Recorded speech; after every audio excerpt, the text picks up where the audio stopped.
The OPPO Find X9s Pro is an upcoming compact flagship smartphone scheduled to launch in China on April 21st. The rumored Find X9s Pro may feature a 6.32-inch flat display supplied by Tianma. The panel is said to have a 1.5K resolution and use LTPS technology, paired with lipo packaging to keep the bezels thin. Security could rely on a 3D ultrasonic fingerprint scanner. Powering the device will be the MediaTek Dimensity 9500 chipset.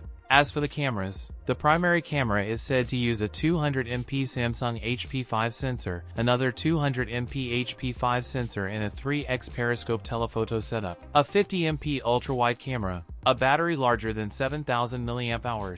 Charging speeds are expected to reach 80W wired. The phone is also tipped to include IP68 and IP69 ratings for dust and water resistance. That's it for today's video. If you enjoyed it, don't forget to like, comment, and subscribe for more content. Thanks for watching, and I'll see you in the next one.